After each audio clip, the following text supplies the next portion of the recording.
compartir un testimonio. Está en línea Paola Rodríguez, ella es venezolana, vive aquí en Argentina ya hace varios años.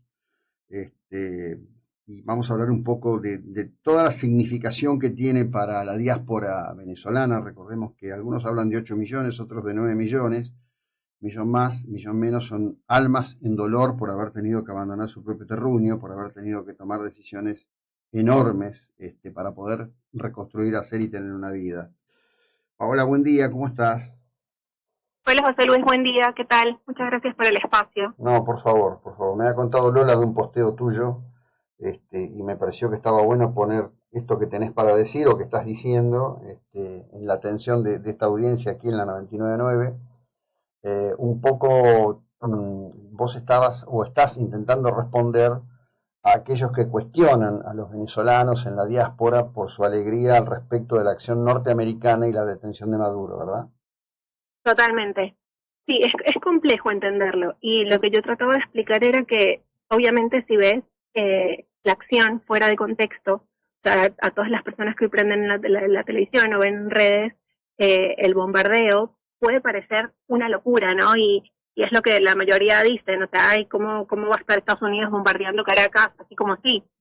El Uh-huh. tema es descontextualizarlo y separar eso de los 26 años de sufrimiento que ha tenido el pueblo venezolano y el por qué hoy nosotros como venezolanos estamos sumamente como felices y más allá de felices como aliviados, porque es un poco eh, como si fuera una ventanita de esperanza que tenemos para que todos estos criminales paguen por todo lo que han hecho, ¿no? Uh-huh. Entonces es como aislar el hecho y no ponerlo en contexto de todo lo que ha pasado en Venezuela y todo lo que ha atravesado durante estos años de violencia en el país. Uh-huh. ¿Cuántos años hace que vos viniste? 12 años. 12 años. Uh-huh. ¿Fuiste Sí. la primera o tu hermana fue la primera que vino? No, fui la primera, sí, al Uh-huh. año siguiente vino mi hermana. Uh-huh. Después vino tu mamá y después vino tu abuela. Correcto, y después mis tíos, o sea, como mi núcleo familiar más cercano, está acá por suerte. Uh-huh. Así que Bien. ahí, bueno. Y digamos, en todo este tiempo, ¿cómo ha sido la vida en la Argentina? Ustedes, No, súper bien. A ver, Argentina es uno de los países que yo siento que ha recibido como con mayor apertura y amor a los venezolanos. Nosotros hemos tenido la oportunidad de un poco rehacer nuestras vidas. Yo estudié acá, la universidad, mi hermana también. Bueno, mi mamá tenía, no sé, 30 años de trabajar en la banca privada en Venezuela y cuando llegó acá trabajó en call center, fue niñera, tuvo, no sé, un montón de trabajos que no tenían nada que ver con su rubro, pero bueno, eso le permitió otra vez como reinsertarse en la vida laboral y hoy en día está, bueno, mucho más estable, mis tíos igual, eh, todos como reconstruyendo la vida, ¿no? Pero por suerte súper bien. bueno, bueno, eso es fantástico, que realmente Ujú. sea así, transcurra así, y que seamos esto que somos, ¿no? Los argentinos, en definitiva, esta capacidad de abrazar al otro y de integrarlo y Totalmente. de sentirlo como propio, sin estar pidiéndole ninguna prueba de amor. Volvamos al tema puntual del día de hoy. Ayer hubo una movilización de la izquierda, básicamente, Sí, mostrando su patetismo, ¿no? Tienen una indignación selectiva, evidentemente, porque totalmente. han elegido ignorar el brutal designio sobre el pueblo venezolano de estos criminales, ¿no? Así es. Sí, bueno, no. Yo siento que al menos yo me he tenido que llenar de paciencia, he leído cualquier cantidad de cosas y bueno, también un poco esto como desde la impunidad de comentar cualquier cosa en redes sociales, ¿no? Y Mm, decir cualquier barbaridad. Pero acá justamente lo importante es poder escuchar la voz de los venezolanos, poder, o sea, sí, la gran mayoría de los venezolanos estamos fuera del país y dentro del país estamos sumamente contentos por esta captura de Nicolás Maduro, es por algo, ¿no? ujú. Y son 26 años de sufrimiento que tenemos, 26 años en donde se ha violado la Constitución, los derechos humanos, donde han habido miles de personas que han muerto por falta de medicamentos, personas que han matado en marchas, en movilizaciones, eh, años de protestas en contra del gobierno, eh, y que bueno, que esto se siente eso, como un alivio. Para mí fue como si hubiesen pateado el tablero y de repente ahora tuviéramos como la oportunidad de pensar en un futuro distinto, ¿no?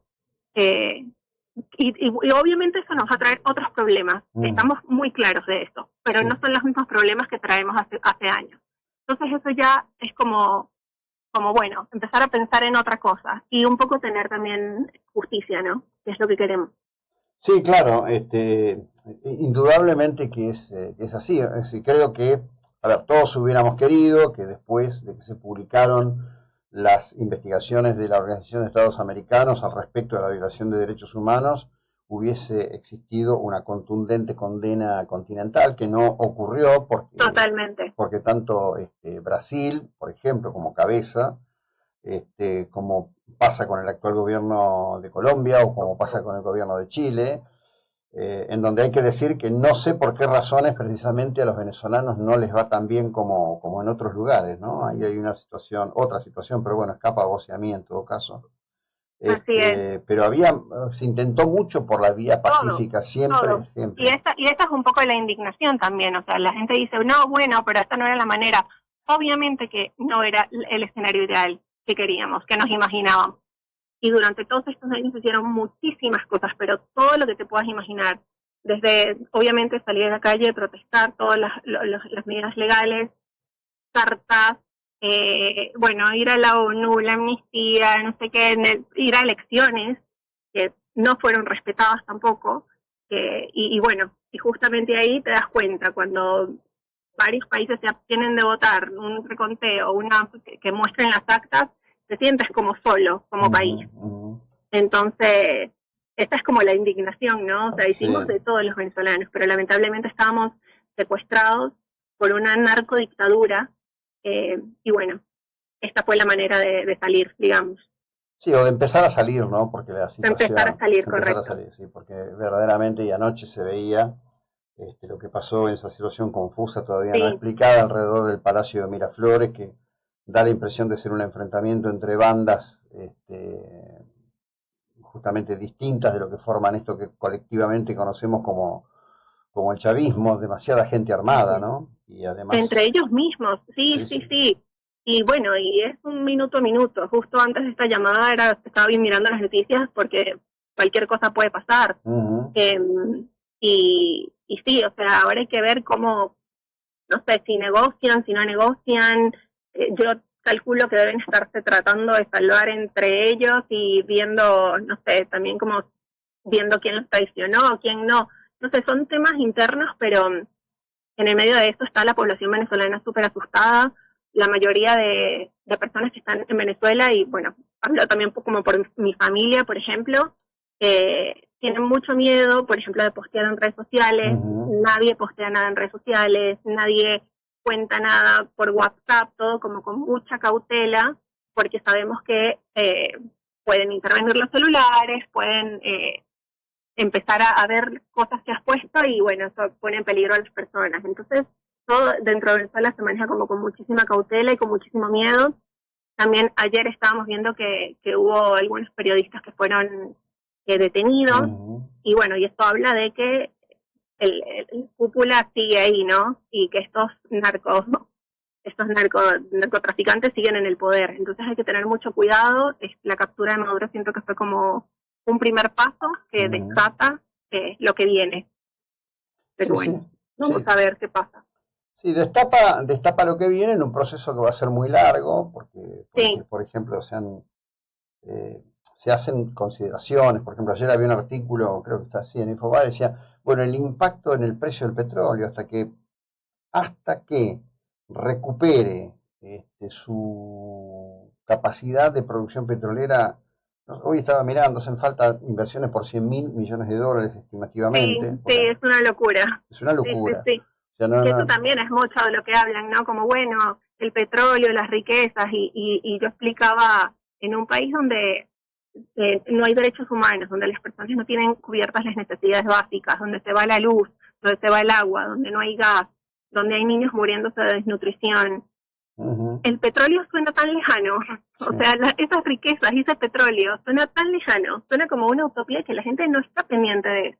Claro. Obviamente sabemos que Estados Unidos no está ahí de gratis, y eso lo sabemos, o sea, eso lo tenemos clarísimo, pero estábamos secuestrados. Entonces ahí también pones las cosas en una balanza y dices, la realidad del venezolano es otra, o sea, estamos peleando por otras cosas sumamente básicas hace miles de años. Y bueno, esto ha sido como un respiro dentro de todo, ¿no? Claro.